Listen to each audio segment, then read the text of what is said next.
बिस्मिल्लाहिर्रहमानिर्रहीम। अस्सलाम वालेकुम। ऐसे तमाम अफराद जिन्होंने कर्फ्यू के दौरान कोरोना वायरस जब ज़्यादा था तो कर्फ्यू के हालात थे, कर्फ्यू की खिलाफवर्जी करते हुए 10-10 हज़ार रियाल मुखालफा लिया। अब इन्हें दोबारा ईफा प्लेटफार्म की तरफ से नोटिफिकेशन मैसेज रिसीव हो रहा है कि 15 दिन के अंदर अंदर आप लोग मुखालफा अदा करें। तो ऐसी सूरत में अब क्या करना चाहिए? बहुत सारे भाई परेशान हैं, तो हम ईफा प्लेटफार्म पे चले गए। यहाँ एक भाई ने क्वेश्चन किया हुआ है कि मुझे 10,000 रियाल फ़ाइन था, तो मेरी सैलरी भी बहुत कम है। वो फ़ाइन जो मुझे आया मैंने जो है वो कैसे पे कर सकता हूँ, उसका तरीक़ाकार क्या है? जबकि मैं इमरजेंसी में था, मैंने जो खिलाफ़ वर्जी की, मैं हॉस्पिटल जा रहा था।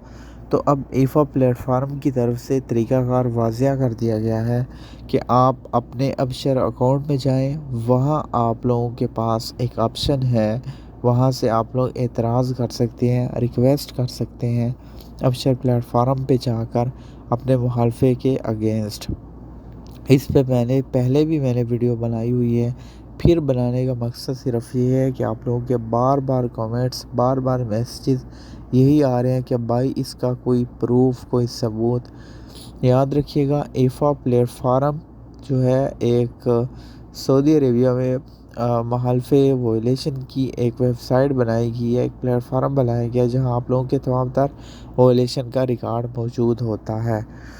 तो जो कर्फ्यू के दौरान मुखालफे आए उसका रिकॉर्ड भी यहाँ ही होता है। तो ऐसी सूरत में अगर आप लोगों को दोबारा नोटिफिकेशन आई हुई है तो ईफा प्लेटफार्म की तरफ से भी ये तरीक़ाकार है कि आप लोग कर्फ्यू के दौरान मुखालफे जिन्होंने लिए अबशर अकाउंट पे जाएं और वहाँ जाकर रिक्वेस्ट जो है वो सबमिट करें। आप देख सकते हैं ईफा प्लेटफार्म में यहाँ भी बताया गया है कि मुखालफे का तरीक़ाकार क्या है अबशर में। इस पे मैंने एक अलग से वीडियो बनाई हुई है कि किस तरह आप लोग अबशर पे जाकर मुखालफा जो है उसका एतराज़ कर सकते हैं। मुखालफे का किस तरह अबशर में जाके एप्लीकेशन सबमिट कर सकते हैं। वीडियो के राइट साइड पे टाइटल पे क्लिक करें तो फर्स्ट आप लोगों को लिंक मिल जाएगा। जब लिंक पे जाएंगे तो फिर आप लोग जो है वीडियो देख लीजिएगा और अपने मुखालफे का एतराज़ लगवा सकते हैं। Thanks for watching. अल्लाह।